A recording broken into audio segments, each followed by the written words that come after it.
नमो भगवते वासुदेवाय। भक्तों, आज हम जेठ मास कथा के अध्याय 8 की ओर बढ़ रहे हैं, लेकिन इससे पहले हम सभी मंगलमयी वातावरण में प्रवेश करें, इसलिए पहले सुनेंगे मंगल देव की चमत्कारी कथा। मंगल देव जो न्याय, साहस और संघर्ष के देवता हैं, उनकी कृपा से जीवन में बाधाएं दूर होती है। मंगल दोष शांत होता है और घर परिवार में शांति और उन्नति आती है। हर मंगलवार को इनकी पूजा करने से कर्ज से मुक्ति, विवाह में आ रही अड़चने और संतान सुख की प्राप्ति होती है। इसलिए आज की यह कथा केवल कथा नहीं, एक आध्यात्मिक समाधान है, मंगल की ओर पहला कदम है। तो आइए हम सभी मन, वचन और कर्म से मंगल देव की कथा का श्रवण करें, फिर उसके बाद प्रविष्ट होंगे जेठ मास कथा के पावन अध्याय 8 में। प्रेम से बोलिए जय श्री हरि, जय श्री राम। बहुत समय पहले की बात है, किसी गांव में एक बुढ़िया रहती थी। वह मंगल देव को अपना इष्ट मानती थी। मंगलवार के दिन वह ना तो घर लिपती थी और ना ही धरती खोदा करती थी। हर मंगलवार को वह मंगल देव का व्रत रखती थी। उसका एक पुत्र था जो मंगलवार के दिन ही पैदा हुआ था, इसलिए वह उसे मांगलिया कहकर पुकारा करती थी। बुढ़िया की श्रद्धा देखकर स्वयं मंगल देव ने उसकी परीक्षा लेने की ठानी और साधु का भेष बनाकर उसके घर मंगलवार के दिन ही पहुंच गए। वह बुढ़िया से बोले कि मुझे भोजन बनाना है, तू थोड़ी सी धरती लीप दे तो मैं भोजन बना लूं। बुढ़िया ने कहा कि महाराज, मैं मंगलवार की व्रती हूँ, मैं आज के दिन धरती नहीं लिपती, मैं जल का छिड़काव कर देती हूँ, आप उस पर भोजन बना ले। उसकी बात सुन साधु ने हठ पकड़ ली कि मैं तो लिपी हुई धरती पर ही भोजन बनाता हूँ। बुढ़िया ने भी रट पकड़ ली कि आज तो धरती ना लिप सकूंगी, इसके अलावा आप जो भी करने को कहेंगे मैं करूंगी। उसकी बात सुन साधु ने वचन लिया कि धरती लिपने के अलावा जो कहूँ करना पड़ेगा। बुढ़िया ने 3 बार वचन दे दिया। अब साधु ने कहा कि अपने बेटे को बुला दे, मैं उसकी पीठ पर अंगीठी जलाकर खाना बना लूंगा। साधु की बात सुनकर बुढ़िया के होश उड़ गए, पर वह मंगल देव को साक्षी मानकर वचन दे चुकी थी। उसने मंगल देव का स्मरण कर अपने बेटे को बुलाकर साधु के पास भेज दिया। साधु ने कहा कि माँ, तू ही अपने बेटे को लेटा और अंगीठी सुलाग दे। बुढ़िया ने मंगल देव का स्मरण करते हुए बेटे को अवधार लिटाकर अंगीठी जला दी और साधु महाराज को बोलकर अपना काम करने लगी। जब साधु महाराज का खाना बन गया, तब उन्होंने बुढ़िया को आवाज दी और कहा कि अपने बेटे को बुला दे, वो भी भोग ले लेगा। बुढ़िया ने हैरान होकर कहा कि महाराज, अभी तो आपने उसकी पीठ पर खाना बनाया है, अब वह कहाँ से आएगा? आप कृपया भोजन ग्रहण करें और जहाँ जाना हो जाए, मुझे और दुखी ना करे। साधु ने हठ पकड़ ली कि अपने बेटे को आवाज दे। साधु की बात सुन बुढ़िया ने जैसे ही कहा, मांग लिया, ओ मांग लिया, उसका बेटा दौड़ता हुआ आ गया। बेटे को देखकर बुढ़िया चकित रह गई। तब साधु महाराज ने कहा, माँ, तेरा व्रत सफल हो गया, तेरी अपने इष्ट देव में अटल श्रद्धा है, इसलिए आज के बाद वे हर तरह से तेरी रक्षा करेंगे, तुझे कभी भी कोई कष्ट ना होगा। मंगलवार का व्रत सभी प्रकार के सुख प्राप्त करने, रक्त विकार दूर करने, राज्य सम्मान पाने और पुत्र प्राप्ति के लिए किया जाता है। इस व्रत को रखने से मनुष्य के समस्त पाप नष्ट हो जाते हैं। यह व्रत 21 सप्ताह तक किया जाना चाहिए। व्रत के दौरान गेहूं और गुड़ से बने आहार ही ग्रहण किए जाने चाहिए। भोजन दिन या रात में केवल एक बार ही किया जाना चाहिए। इस व्रत के अंत में हनुमान जी की पूजा करनी चाहिए। पूजा के समय लाल रंग के वस्त्र पहने और हनुमान जी को लाल रंग के फूल ही चढ़ाए। पूजा के बाद मंगलवार व्रत की कथा सुननी चाहिए और अंत में हनुमान जी की आरती करनी चाहिए।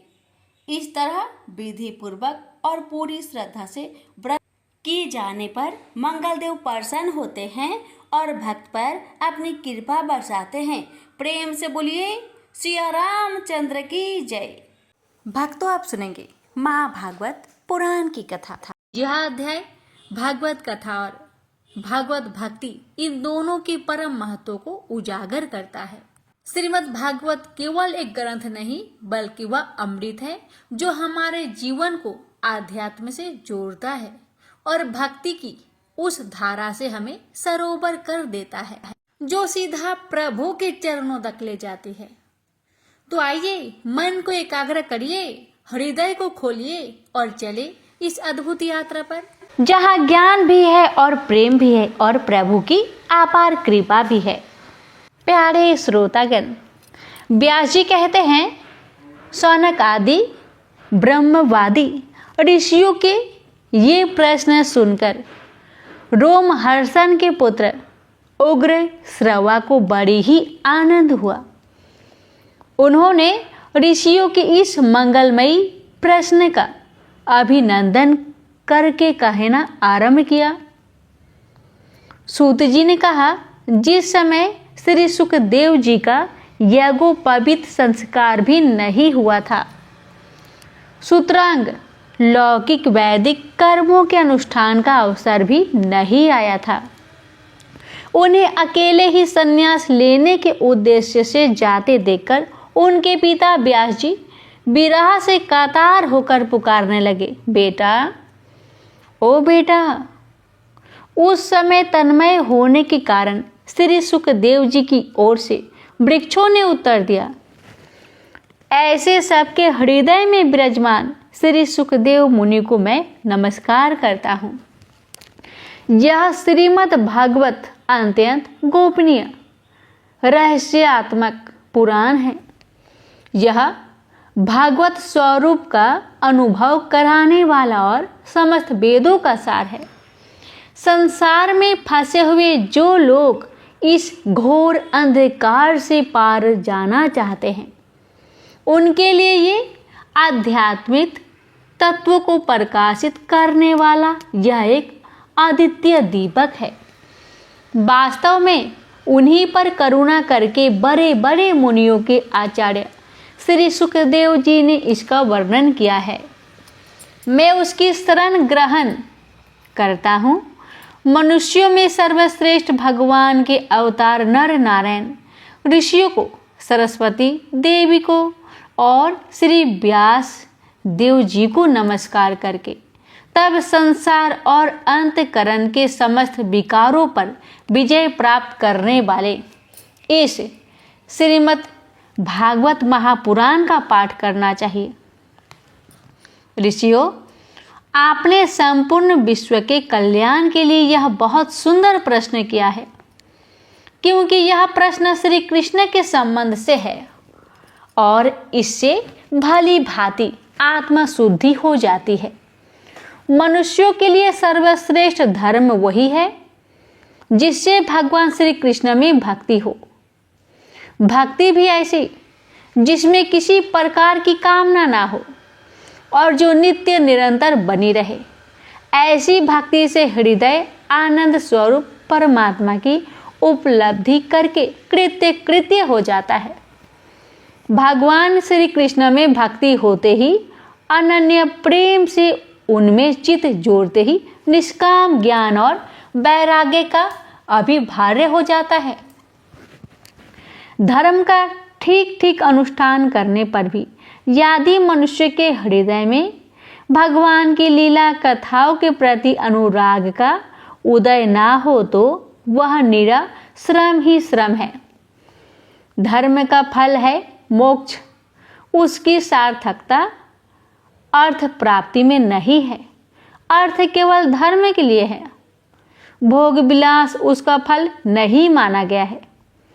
भोग विलास का फल इंद्रियों को तृप्त करना नहीं है। उसका प्रयोजन है केवल जीवन निर्वाह। जीवन का फल भी तत्व जिज्ञासा है। बहुत कर्म करके स्वर्ग आदि प्राप्त करना उसका फल नहीं है। तत्ववेता लोग ज्ञाता और ज्ञेय के भेद से रहित अखंड आदित्य सच्चिदानंद स्वरूप ज्ञान को ही तत्व कहते हैं। उसी को कोई ब्रह्म, कोई परमात्मा और कोई भगवान के नाम से पुकारते हैं। श्रद्धालु मुनिजन भागवत श्रवण से प्राप्त ज्ञान वैराग्य युक्त भक्ति से अपने हृदय में उस परम तत्व स्वरूप परमात्मा का अनुभव करते हैं। शौनकादि ऋषियों, यही कारण है कि अपने अपने वर्ण तथा आश्रम के अनुसार मनुष्य जो धर्म का अनुष्ठान करते हैं उसकी पूर्ण सिद्धि इसी में है कि भगवान प्रसन्न है। इसलिए एकाग्र मन से भक्त वत्सल भगवान का ही नित्य निरंतर श्रवण कीर्तन ध्यान और आराधना करना चाहिए ताकि भगवान प्रसन्न हो। कर्मों की गांठ बड़ी कड़ी है। विचारवान पुरुष भगवान के चिंतन की तलवार से उस गांठ को काट डालते हैं। तब भला ऐसा कौन मनुष्य होगा जो भगवान की लीला कथा में प्रेम न करे। शौनकादि ऋषियों, पवित्र तीर्थों का सेवन करने से महत्व सेवा, तदंतर श्रवण की इच्छा, फिर श्रद्धा, तत्पश्चात भागवत कथा में रुचि होती है। भगवान श्री कृष्ण के यश का श्रवण और कीर्तन दोनों पवित्र करने वाले हैं। वे अपनी कथा सुनने वालों के हृदय में आकर स्थित हो जाते हैं और उनकी अशुभ वासनाओं को नष्ट कर देते हैं, क्योंकि वे संतों के नित्य सुहृद है। जब श्रीमद् भागवत अथवा भागवत भक्तों के निरंतर सेवन से अशुभ वासनाएं नष्ट हो जाती है, तब पवित्र कीर्ति भगवान श्री कृष्ण के प्रति अस्थायी प्रेम की प्राप्ति होती है। तब रजोगुण और तमोगुण के भाव, काम और लोभ आदि शांत हो जाते हैं और चित्त इनसे रहित होकर सत्व गुण में स्थित एवं निर्मल हो जाता है। इस प्रकार भगवान की प्रेममयी भक्ति से जब संसार की समस्त आसक्तियां मिट जाती है, हृदय आनंद से भर जाता है, तब भगवान के तत्व का अनुभव अपने आप हो जाता है। हृदय में आत्मा स्वरूप भगवान का साक्षात्कार होते ही हृदय की ग्रंथि टूट जाती है, सारे संदेह मिट जाते हैं और कर्म में बंधन छीन हो जाता है। इसी से बुद्धिमान लोग नित्य निरंतर बड़े आनंद से भगवान श्री कृष्ण के प्रति प्रेम भक्ति करते हैं, जिससे आत्म प्रसाद की प्राप्ति होती है। प्रकृति के 3 गुण हैं, सत्व, रज और तम। इनको स्वीकार करके इस संसार की स्थिति, उत्पत्ति और प्रलय के लिए एक आदित्य परमात्मा ही विष्णु, ब्रह्मा और रुद्र, ये 3 नाम ग्रहण करते हैं। फिर भी मनुष्य का परम कल्याण तो सत्वगुण स्वीकार करने वाले श्री हरि से ही होता है।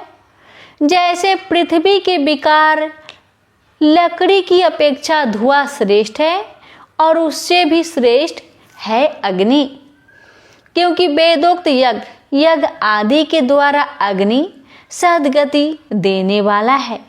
वैसे ही तमोगुण से रजोगुण श्रेष्ठ है और रजोगुण से भी सत्वगुण श्रेष्ठ है, क्योंकि वह भगवान का दर्शन करने वाला है। प्राचीन युग में महात्मा लोग अपने कल्याण के लिए विशुद्ध सत्वमयी भगवान विष्णु की ही आराधना किया करते थे। अब भी जो लोग उनका अनुसरण करते हैं वे उन्हीं के समान कल्याण भाजन होते हैं। जो लोग इस संसार सागर से पार पाना चाहते हैं वे यद्यपि किसी की निंदा तो नहीं करते, न किसी में दोष ही देखते हैं, फिर भी घोर रूप वाले तमोगुणी, रजोगुणी, भैरव आदि भूत पतियों की उपासना न करके सत्वगुणी विष्णु भगवान और उनके अंश कला स्वरूपों का ही भजन करते हैं। परंतु जिसका स्वभाव रजोगुणी अथवा तमोगुणी है, वे धन ऐश्वर्य और संतान की कामना से भूत पितर और प्रजापतियों की उपासना करते हैं, क्योंकि इन लोगों का स्वभाव उन भूत आदि से मिलता जुलता होता है। वेदों का तात्पर्य श्री कृष्ण में ही है, यज्ञ के उद्देश्य श्री कृष्ण ही है, योग श्री कृष्ण के लिए ही किए जाते हैं और समस्त कर्मों की परिसमाप्ति श्री कृष्ण में ही है। ज्ञान से ब्रह्म स्वरूप श्री कृष्ण की ही प्राप्ति होती है। तपस्या श्री कृष्ण की प्रसन्नता के लिए ही की जाती है। श्री कृष्ण के लिए ही धर्मों का अनुष्ठान होता है और सब गतियाँ श्री कृष्ण में ही समा जाती है। यद्यपि भगवान श्री कृष्ण प्रकृति और उसके गुणों से अतीत हैं, फिर भी अपनी गुणमयी माया से जो प्रपंच की दृष्टि से है और तत्व की दृष्टि से नहीं है, उन्होंने ही सर्ग के आदि में इस संसार की रचना की थी। ये तत्व रज और तम तीनों गुण उसी माया के विलास है। इनके भीतर रहकर भगवान इनसे युक्त सरीखे मालूम पड़ते हैं। वास्तव में तो परिपूर्ण विज्ञानंद घन है। अग्नि तो वस्तुतः एक ही है, परंतु जब वह अनेक प्रकार की लकड़ियों में प्रकट होती है तब अनेक सी मालूम पड़ती है। वैसे ही सबके आत्मरूप भगवान तो एक ही है, परंतु प्राणियों की अनेकता से अनेक जैसे जान पड़ते हैं। भगवान ही सूक्ष्म भूत, तन्मात्रा, इंद्रिय तथा अंतकरण आदि गुणों के विकारभूत भावों के द्वारा नाना प्रकार की योनियों का निर्माण करते हैं और उन्हें भिन्न भिन्न जीवों के रूप में प्रवेश करके उन योनियों के अनुरूप विषयों का उपभोग करते कराते हैं। वे ही संपूर्ण लोकों की रचना करते हैं और देवता, पशु, पंछी, मनुष्य आदि योनियों में लीला अवतार ग्रहण करके सतगुणों के द्वारा जीवों का पालन पोषण करते हैं। भक्तों, आज की पावन कथा यही विश्राम लेती है। श्रीमद् भागवत के इस दिव्य ज्ञान से हमें यह अनुभूति होती है कि केवल ज्ञान नहीं, भक्ति ही वह सेतु है जो हमें प्रभु से जोड़ता है। आप सभी ने जिस श्रद्धा से आज की कथा सुनी, वह अवश्य ही आपके जीवन में शांति, भक्ति और आनंद की वृद्धि करेगी। कल के वीडियो में हम आगे की कथा लेकर पुनः उपस्थित होंगे। कृपया जुड़े, सुने और दूसरों तक भी इस अमृत कथा को फैलाएं। प्रेम से बोलिए हरे कृष्ण, जय श्री हरि। कथा अच्छी लगे तो वीडियो को लाइक शेयर करें और हमारे चैनल से जुड़े। राम कथा की आगे की वृत्तांत इस अध्याय में श्रवण करें। शूर्पणखा रावण की दरबार की कथा। पिछले अध्याय में आप सभी ने सुना, लक्ष्मण और सीता आ गए। राम का पराक्रम सीता को गौरवान्वित कर रहा था। पाप के बोझ से पीड़ित पृथ्वी को अब कुछ सुखद अनुभूति हुई। वह प्रभु राम की स्तुति करने लगी। अब सुनिए आगे की कथा। लंकापति रावण का दरबार सजा था। अनेक राक्षस योद्धा दरबार में बैठे हुए थे। स्वर्ण जड़ित सिंहासन पर बैठा दशानन तीनों लोगों को भय से भीत कर देने वाला अट्ठास लगा रहा था। उसकी राजधानी संसार सबसे सुरक्षित दुर्ग मानी जाती थी। वहां उसकी इच्छा के बिना पखेरु भी पर नहीं मार सकता था। उसका बंदी गृह कितने ही देव, यक्ष, किन्नर और गंधर्वों से भरा पड़ा था। अपने बलशाली पुत्र और पौत्र के बल पर उसे अभिमान था, इसलिए अब वह निश्चिंत था। चारों ओर रावण के पराक्रम, बल और दुस्साहस की चर्चा थी। वह अपनी उपलब्धियों का श्रेय अपने बाहुबल को देता था। वह गर्व से कहता था कि राक्षस समाज का जैसा उत्थान उसने किया वैसा ना कोई कर सका और ना कर सकेगा। इसी दर्प में चूर वह दरबार में निश्चिंत बैठा नित्य देखता था और मदिरा पीता था। विभीषण को छोड़कर उसके अन्य सभी सभासद भी उसके ही जैसे थे। मदिरा के प्रभाव से रावण के बड़े बड़े नेत्र रकीतम हो रहे थे और वह नर्तकी की मुद्राओं पर झूम रहा था। तभी उसके रंग में भंग पड़ा। शूर्पणखा दहाड़ मारकर रोती हुई दरबार में आ गई। वाद्य यंत्र मौन हो गए और नर्तकियां स्थिर हो गई। कोई और इस आनंद के व्यवधान का कारण बनता तो रावण उसे वहीं मार देता, परंतु शूर्पणखा की दशा ने उसके नशे को भी उतार दिया। रही सही कसर शूर्पणखा के विष भरे उल्हानों ने पूरी कर दी। अरे अहंकारी, तूने तो विलासिता में देश और खजाने की सुध ही भुला दी। तू दिन रात मदिरा पीकर पड़ा रहता है। तुझे खबर ही नहीं है कि तेरा विनाश कितने समीप आ गया है। मेरी यह दशा तेरे पराक्रम को धिक्कार है। तू इस भ्रम में भूला पड़ा है कि संसार में तेरे समान कोई बलवान नहीं। यह देख, 2 तपस्वियों ने तेरे कुल की कन्या और तेरी बहन के साथ क्या कर डाला। जब मैंने उनसे तेरा नाम लिया तो उन्होंने हंसकर कहा कि रावण नाम का तो उन्होंने एक अश्व पाल रखा है जिसकी पीठ पर वे सवारी करते हैं। आता है तो चाबुक से खबर लेते हैं। रावण का मुख अपमान के मारे विकृत हो गया।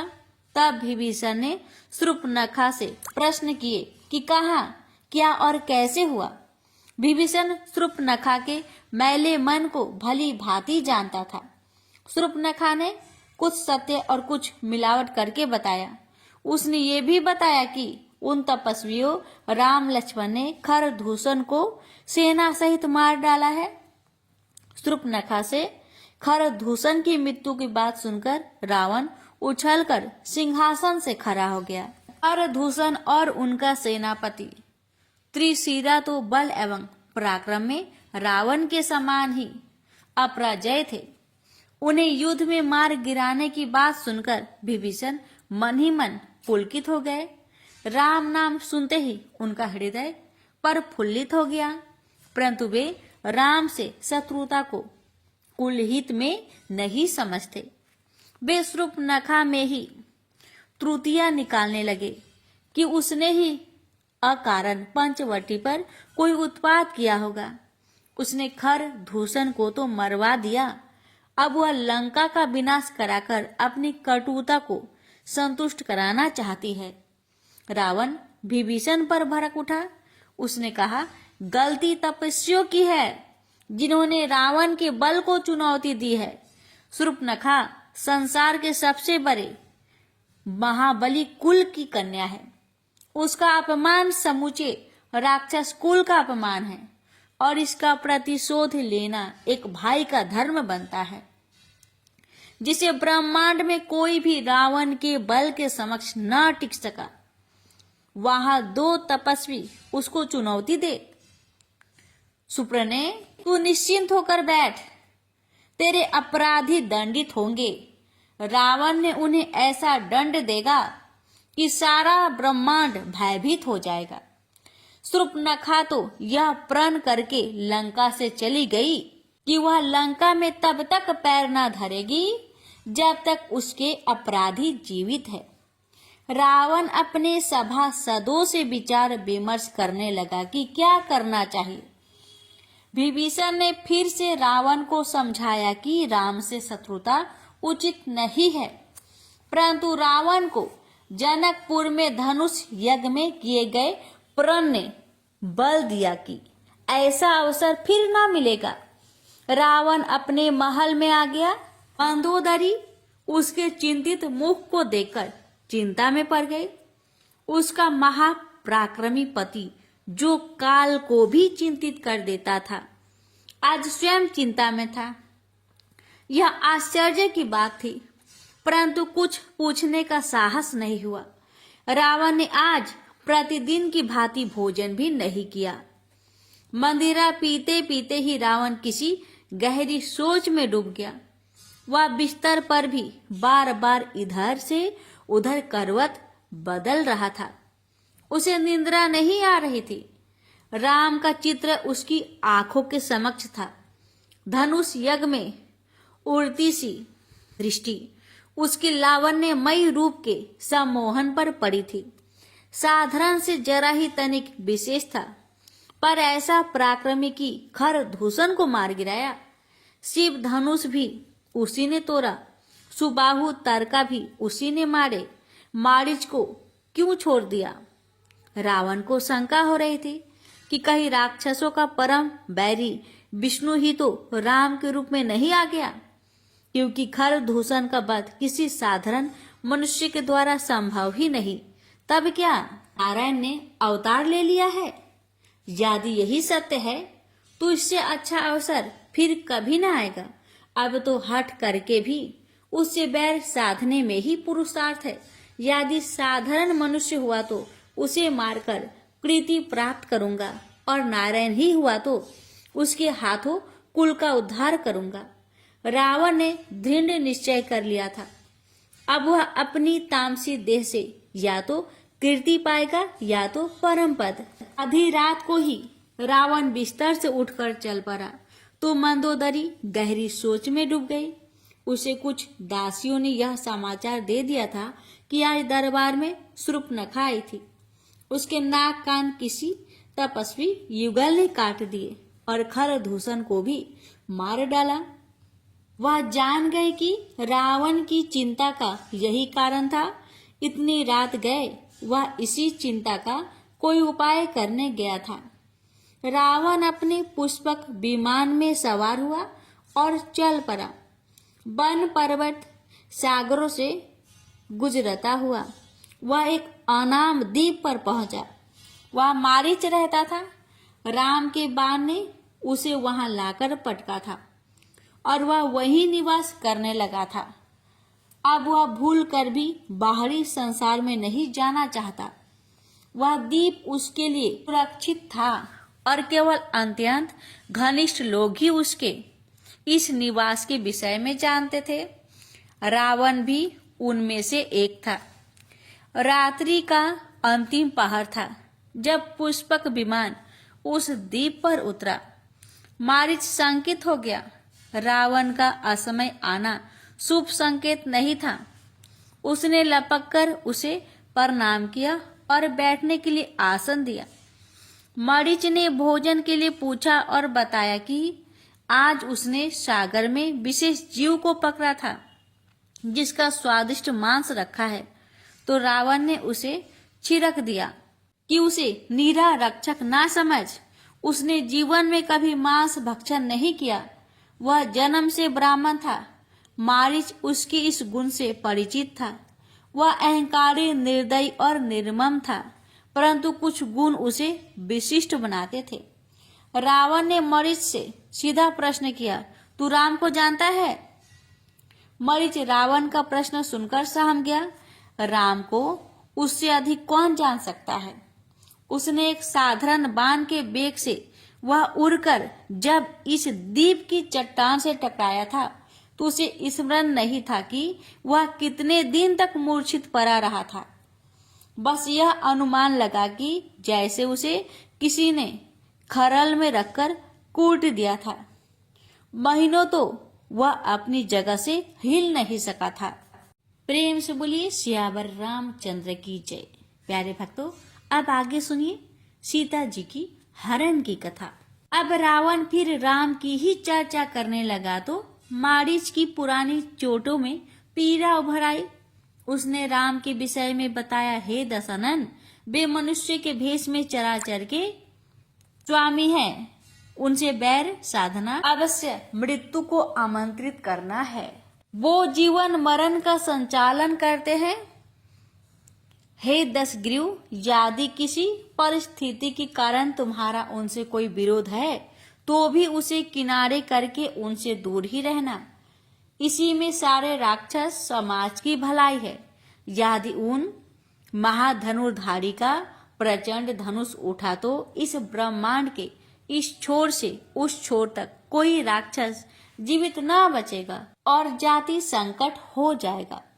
रावण ने क्रोध में भरकर मरीच को एक लात मारी और अहंकार भरे स्वर में बोला, अरे कायर मरीच, तू इस श्रेष्ठ समाज में जन्म लेकर इतना डरपोक निकला।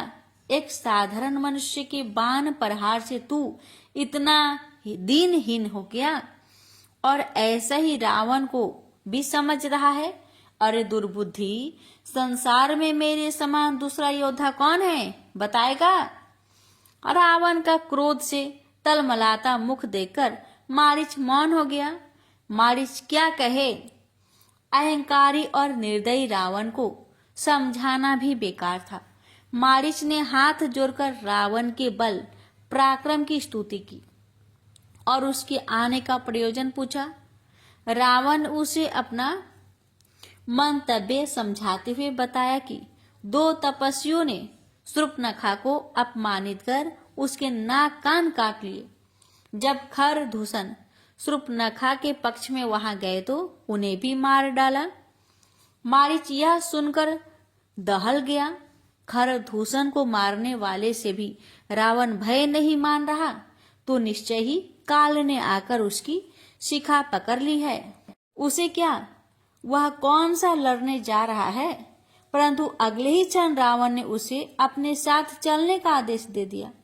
मरीच ने घबराकर हाथ जोड़ते हुए कहा, क्यों महाराज, मेरे प्राण क्यों संकट में डालते हो? पहले उसने दया करके जीवित छोड़ दिया था, इस बार कदापि ना छोड़ेगा।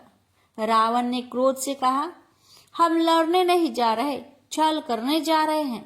तू स्वर्ण मृग बनकर उस आश्रम के आसपास उछल कूद मचा और कैसे भी करके उन दोनों तपस्वियों को वहां से भटका कर ले जा। मैं सीता का हरण करके लंका ले जाऊंगा और फिर देखूंगा कि वह कैसे मेरा बाल भी बांका करेगा।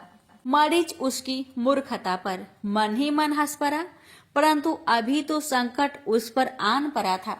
रावण उसे मृत्यु के मुख में ढकेलना चाहता था। रावण के सामने बहाना तो कोई चलने वाला ना था, परंतु उसने प्रयास किया, महाराज, मेरा तो अंग अंग टूटा पड़ा है, इस काम के लिए किसी और को चुन लीजिए। रावण दहाड़ उठा, उसने तलवार निकाली। मरीच कांप उठा, परंतु यहाँ भी संकट में है। इस राक्षस के हाथों से मरने से मेरी क्या गति होगी? जब प्राण ही जाने हैं तो उन्हें श्री राम के हाथों से मरकर जीवन का उद्धार कर लेने में कल्याण है। यह सोचकर उसने रावण के साथ चलना स्वीकार किया। रावण और मरीच पंचवटी आ गए। रावण ने अपना विमान छुपा दिया। मारीच के हृदय से अब मृत्यु का भय निकल गया। अब राम उसे मुक्तिदाता के रूप में लग रहे थे।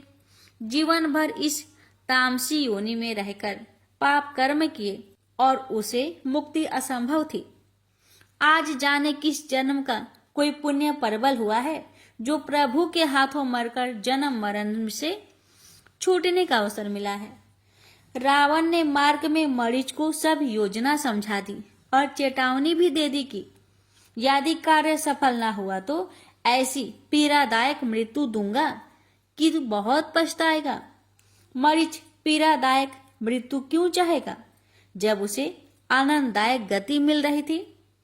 वह अपनी माया से सोने का मृग बन गया और रावण से आज्ञा लेकर आश्रम की ओर चला गया।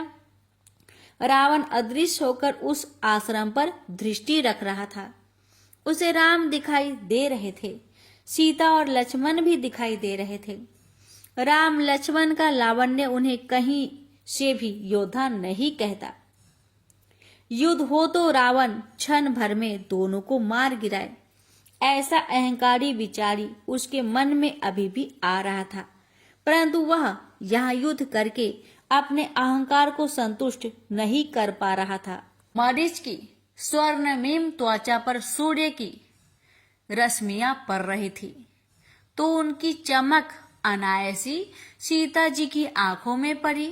सीता ने चौंक कर देखा तो चकित रह गई।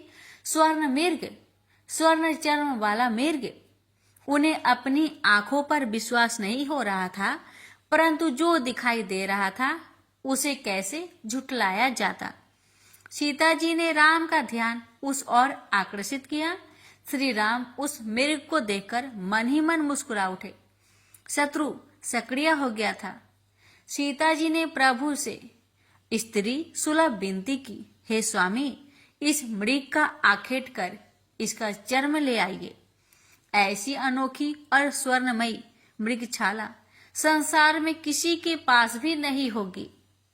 राम मुस्कुरा उठे। सीते, स्वर्ण की कहीं मृग होते हैं? यह मृग किसी रोग से ग्रस्त लगता है जो इसका चर्म ऐसा हो गया है। सीता इससे सहमत नहीं हुई और आग्रह करते हुए बोली, नाथ, मेरी यह इच्छा पूरी कर दीजिए। हे करुणा निधान, आप तो सबकी इच्छा पूरी करने वाले हैं, क्या मेरी यह छोटी सी इच्छा पूरी ना करेंगे? राम मन ही मन कह रहे थे कि यह छोटी सी इच्छा नहीं सीते, बड़ा ही विकट कार्य है, इससे जीवन की गति ही बदल जाएगी। श्री राम ने धनुष बाण उठाए और तूनीर से बाण निकाला ही था कि मृग सरपट दौड़ लिया। सीता उदास हो गई, परंतु मृग कुछ दूर जाकर इन चरने लगा। राम ने लक्ष्मण को समझाया, हे अनुज, अभी कल की राक्षसों से युद्ध हुआ है और हमें हर समय सजग रहना होगा। मैं इस मृग के पीछे जा रहा हूं, मेरे आने तक तुम सीता की रक्षा करना। राम का निर्देश सुनकर लक्ष्मण ने सिर झुकाया तो राम मृग के पीछे चले गए। मारीच कपट कार्य में चतुर था, आज उसे प्राण देने ही थे, इसलिए वह प्रभु के साथ खेल रहा था। वह कभी दौड़कर दूर चला जाता, फिर ठहर जाता, उन्हें दूर से दूर ले जा रहा था। राम सब जानते थे, परंतु जा रहे थे। देवताओं का काज जो पूरा करना था, उस दुर्ग में घुसने के कारण, और मार्ग तो बनाना ही होगा जहां रावण असंख्य राक्षसों के साथ रहता था। राम ने बाण चलाया, मरीच ने बचने का प्रयास तक न किया और बाण ने उसकी गर्दन तोड़ दी। बाण लगते ही उसकी माया लुप्त हो गई और वह अपने वास्तविक रूप में आ गया। उसने बड़े ही करुण स्वर में राम की आवाज में अंतर्नाद किया, हाँ लक्ष्मण, सहायता करो।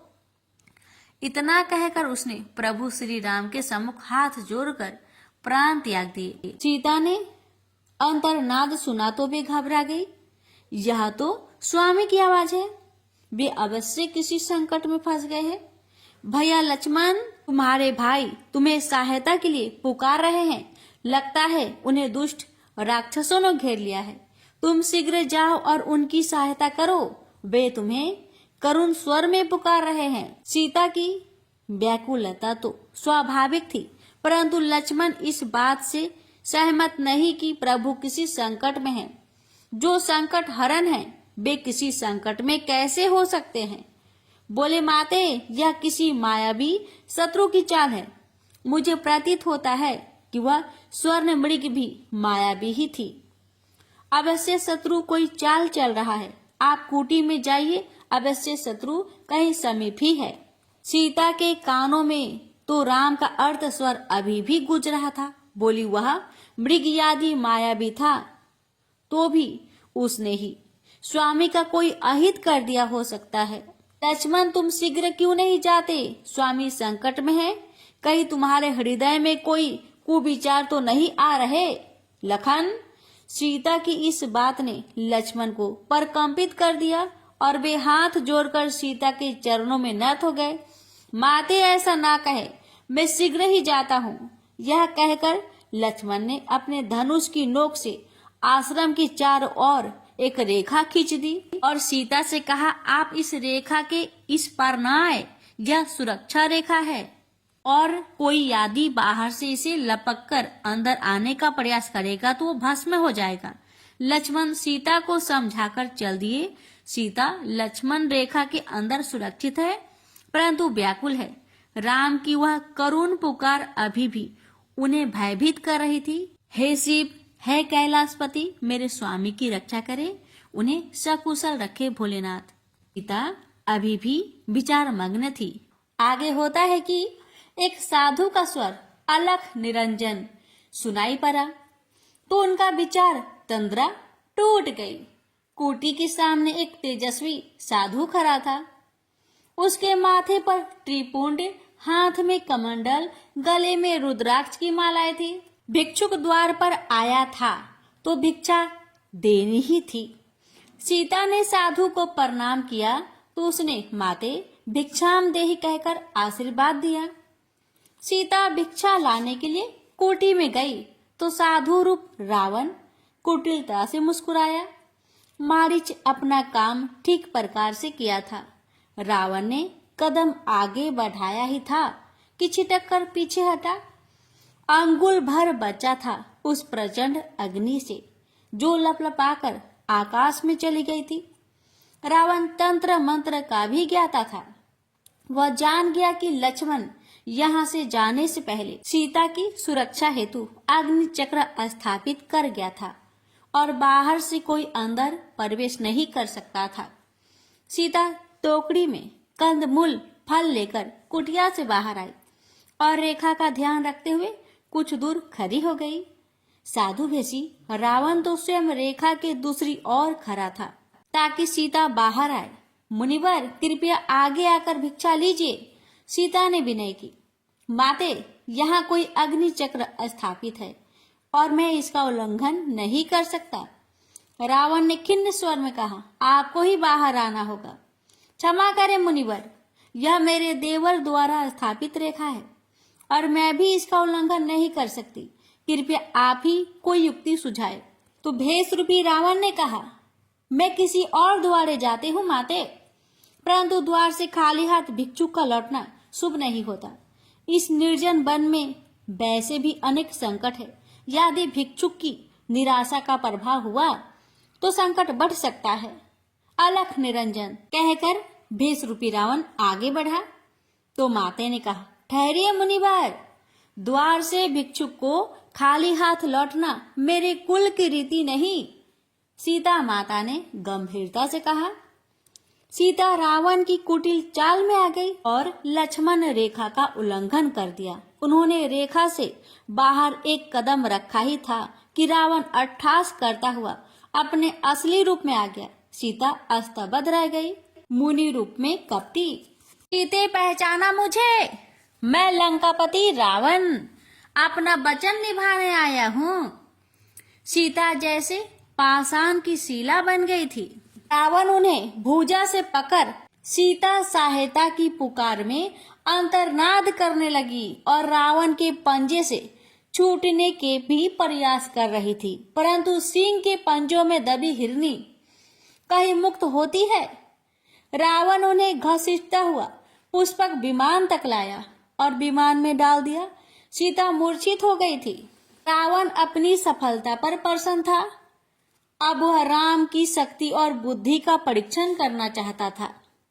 राम कैसे सीता को खोजेंगे, खोज भी लेंगे तो कैसे लंका पहुंचेंगे, वहां भी पहुंच गए तो रावण के असीमित सैन्य और भुजबल से कैसे विजयी होंगे। अब उनके नर अथवा नारायण होने का भेद खुलेगा। सीता का हरण करके रावण पुष्पक विमान में उड़ चला था। सीता को एक बार लंका ले जाने की उसकी प्रतिज्ञा पूरी हो रही थी। उसने बहन शूर्पणखा के अपमान और खर दूषण की मृत्यु का भी प्रतिशोध ले लिया था। पुष्पक विमान आकाश मार्ग से जा रहा था और सीता की चेतना लौट आई थी। स्वयं की दशा देखकर वे जोर जोर से विलाप करने लगी। वे सोच रही थी, राम ने कितना समझाया था कि सोने के मृग नहीं होते, परंतु उसने एक न सुनी, हठ कर बैठी और राम को लक्ष्मण मृग के पीछे जाना पड़ा।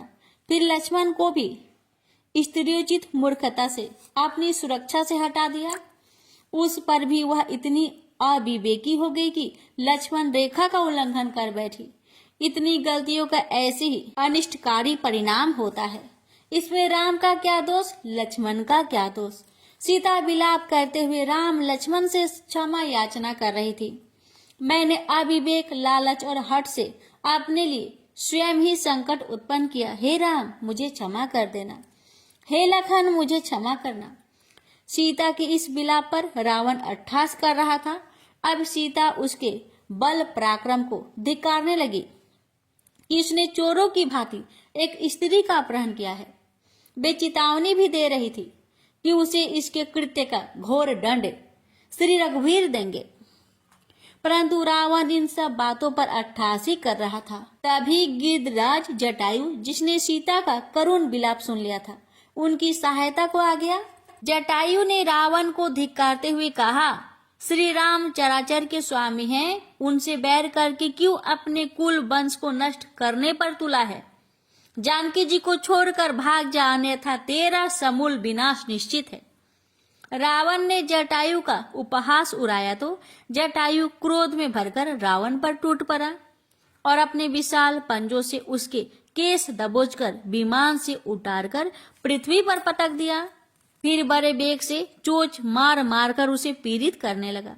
रावण अपना बचाव कर रहा था और सोच रहा था कि यह बूढ़ा गिद्ध अपने समय में जाने कितना बलवान होगा।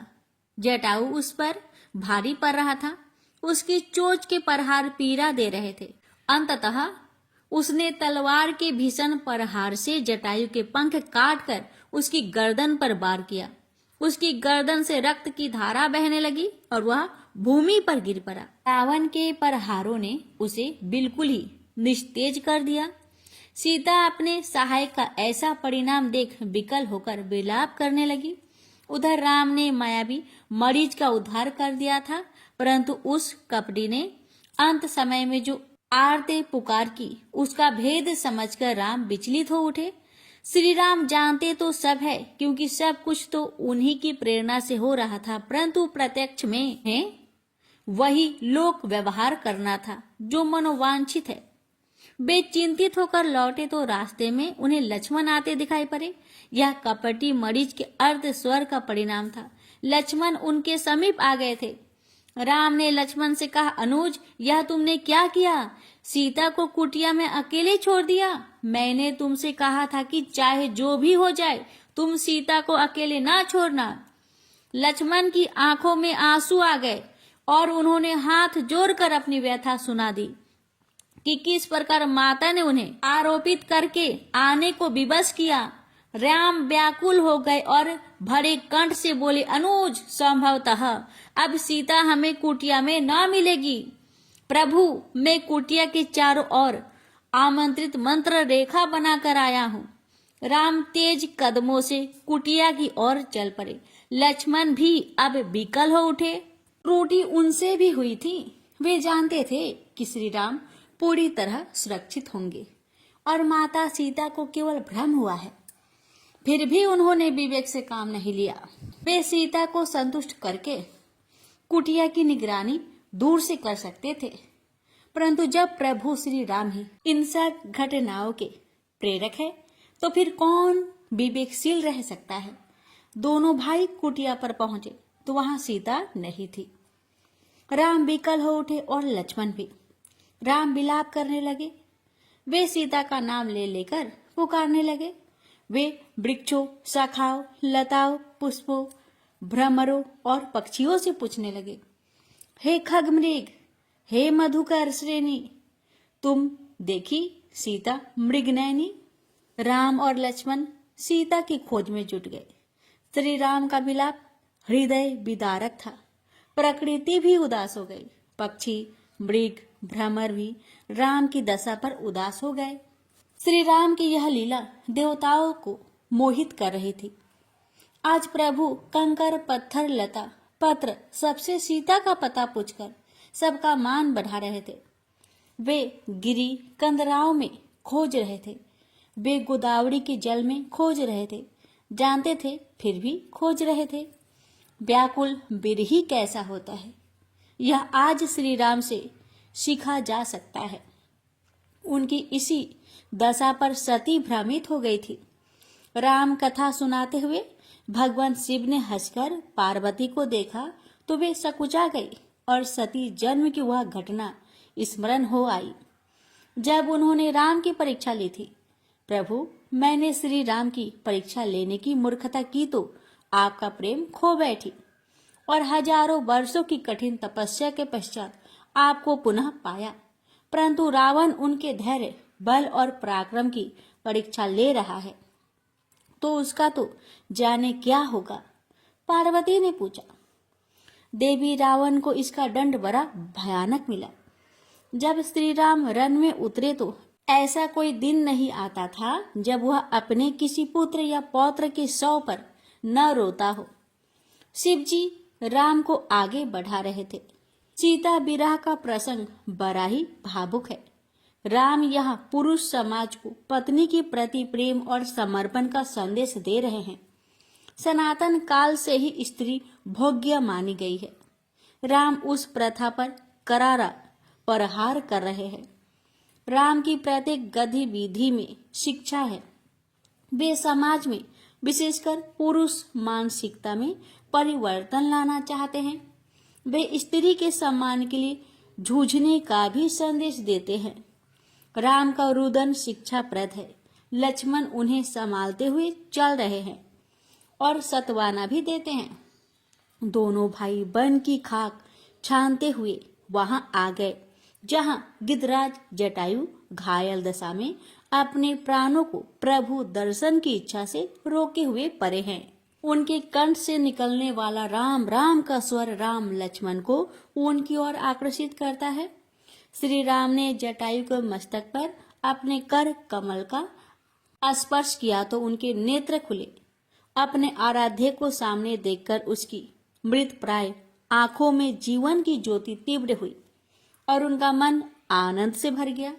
उस अनुपम छवि को देखने के लिए ही तो वह अपने प्राण सहेजे पड़ा था।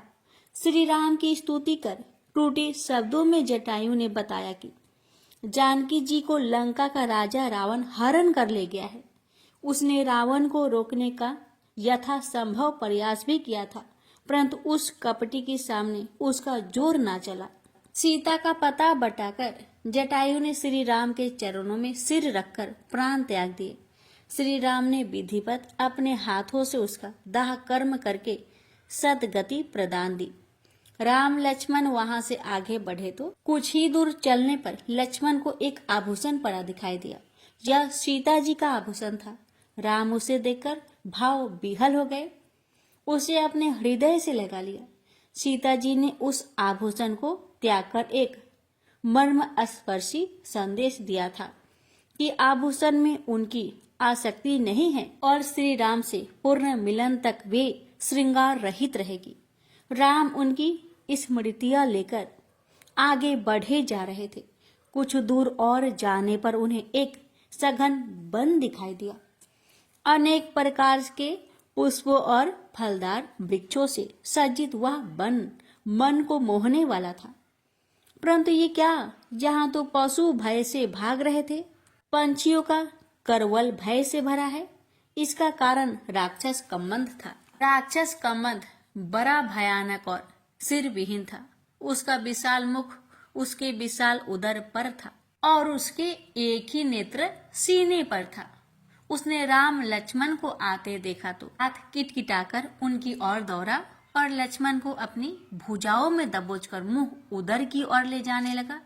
श्री राम ने अपने अनुज को कष्ट में देखा तो क्रोध में भरकर कम्मंद का बाया हाथ काट दिया और लक्ष्मण ने बड़ी फुर्ती से उसका दाया हाथ काट दिया। इससे उसके प्राण पेखरू उड़ गए और एक दिव्य पुरुष उसके सामने हाथ जोड़कर खड़ा हो गया। श्री राम ने उसका परिचय पूछा तो उसने बताया कि वह विश्ववासु नाम का गंधर्व है और मुनि दुर्वासा के श्राप से इस योनि में आ पड़ा था। आज श्री राम के स्पर्श से वह श्राप मुक्त हो गया। मंद ने ही उन्हें बताया कि यहाँ समीप ही ऋषिमुख पर्वत है और वहाँ वानर राज सुग्रीव का निवास है। आप उनसे मित्रता करें और अहंकारी रावण का मान मर्दन करें। सहायक बिना मानव तुच्छ होता है। श्री राम कम्बंध का उद्धार करके आगे बढ़ चले। आगे उन्हें एक विचित्र दृश्य दिखाई दिया। कंटक और पत्थरों के उस वन मार्ग पर एक मार्ग ऐसा भी था जिसे देखकर सहज पता चलता था कि कोई रोज उसे बुहारता है। उस निर्जन वन में ऐसी स्वच्छता तो कोई श्री हरि का भक्त ही कर सकता है। श्री राम उसी मार्ग पर आगे बढ़े। जैसे जैसे आगे बढ़े तैसे तैसे कानों में एक मधुर स्वर सुनाई पड़ा। किसी नारी कंठ से श्री राम की प्रतीक्षा के विषय में वह करुण गीत राम को विहल करने लगा। राम वहां पहुंचे तो उन्हें एक जीर्ण कुटिया और वह कुबरी वृद्धा दिखाई दी, जो झाड़ू लेकर मार्ग साफ करते हुए प्रतीक्षा गीत गा रही थी। श्री राम अचानक उनके सामने जा खड़े हुए। उसके मुंह से बोल नहीं फूट सका। वह स्तंभित हो गई थी।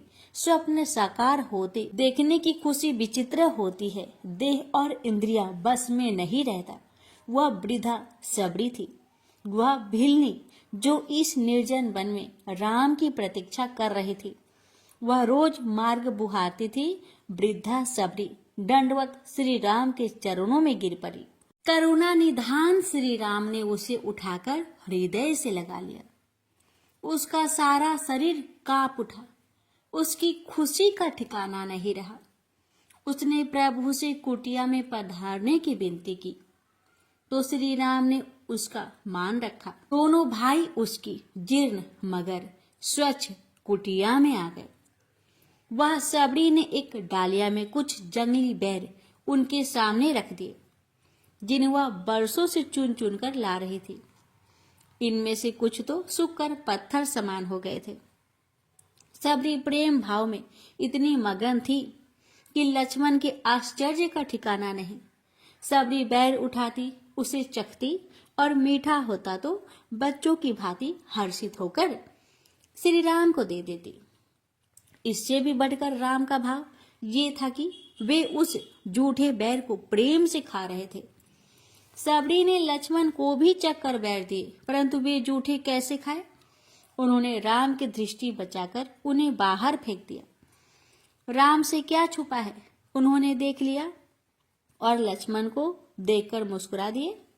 लक्ष्मण लज्जित होकर दूसरी ओर देखने लगे। श्री राम भक्त के बस में है। भक्त का निश्चल प्रेम उनकी बैरी है। सबरी की श्रद्धा दुर्लभ है। वह असंभव, अशिक्षित और अज्ञानी है, परंतु प्रभु की दृष्टि में वह पंडित है, क्योंकि वह आत्मा और परमात्मा के संबंध को जानती है। श्री राम बड़े ही भावपूर्ण होकर उसे 9 प्रकार की भक्ति का ज्ञान देते हैं, जिसमें मनुष्य के कल्याण का सार है। लक्ष्मण चकित थे। प्रभु इतने भाव मगन हो गए थे कि उन्हें समय और संकट का ध्यान ही नहीं रहा। सबरी का जीवन धन्य हो गया। वह मूढ़ थी, ज्ञानी हो गई। श्री राम ने उससे विदा ली। दोनों भाई वहां से आगे बढ़ गए। लक्ष्मण ने धीमे स्वर में सबरी के जूठे बैरों को खाने की बात कही तो राम ने भावपूर्ण स्वर में कहा, अनुज, भाव से बढ़कर संसार में कोई नियम धर्म नहीं। तुमने बैर फेंककर भाव का निरादर किया है और एक दिन वही बैर तुम्हें खाना भी पड़ेगा, क्योंकि वह सबरी के भाव में तुम्हारे निमित्त है। लक्ष्मण इस गूढ़ बात को समझ नहीं पाए। प्रभु ने किस अर्थ में ऐसा कहा, ये तो केवल राम जानते थे कि लक्ष्मण द्वारा तिरस्कृत वह बेर एक पंछी के द्वारा हिमालय की शैल श्रृंखला के द्रोण पर्वत पर बीज रूप में स्थापित हो जाएगा और प्राणदायी औषधि बनेगा। दोनों भाई अब पंपापुर की ओर बढ़ चले। दक्षिण की पर्वत श्रृंखलाओं में मानव निवास जैसे शून्य है। यहाँ तो वन्य जीवों की भरमार थी। मोर, चकोर, हंस, तोते, मृग, हाथी, शशक आदि से वन गुंजायमान था। पंपा सरोवर आ गया। आहा, इतना रमणीय स्थल दृष्टि भर कर देखने से ही हृदय शांत हो गया। दोनों भाइयों ने सरोवर में स्नान किया और फल मूल कंद खाए। उस मनोहर स्थान पर बैठकर कुछ देर विचार विमर्श किया। देवतागण उनकी लीला पर हर्षित हो रहे थे। देवऋषि नारद इस समय प्रभु दर्शन का लोभ संवरण नहीं कर सके। उनके ही श्राप के कारण तो सर्वेश्वर आज वन वन भटक रहे थे। नारद जी का हृदय गलाने से भर गया। वे अपराध भाव से प्रभु के सामने हाथ बांधे आ खड़े हुए। श्री राम उन्हें देखकर उस शिष्य की भांति प्रसन्न हो गए जो गुरु को लंबे समय पश्चात देखता है। देवऋषि उनकी और वे देवऋषि की स्तुति कर रहे थे। देवऋषि नारद ने प्रभु से अपने अपराध की क्षमा याचना की। उन्होंने स्त्री मोह में फंसकर ऐसा कठोर श्राप दिया कि प्रभु बैकुंठ छोड़कर वनों की खाक छान रहे हैं। श्री राम उनका संताप दूर करते हुए उनके कृतज्ञ थे कि उन्होंने श्राप देकर धराधाम पर ऐसे परम बैकुंठ में निवास करने का अवसर दिया जिसके लिए देवता तरसते हैं। ब्रह्मांड में मृत्यु लोक से बढ़कर अन्य कोई लोक नहीं। जीव को इस लोक में आत्मानुभूति संभव है। नारद भाव विभोर थे।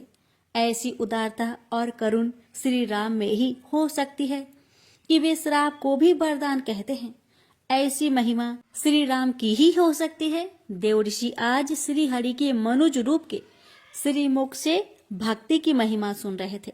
प्रकृति धर्ममयी और राजमयी हो गई। वन के जीव जंतु अपना स्वभाव भूलकर मौन हो गए। प्रेम से बोलिए सियावर रामचंद्र की जय। प्यारे भक्तों, इसके आगे की कथा कल के वीडियो में अवश्य सुनिएगा। प्रेम से बोलिए सियावर रामचंद्र की जय।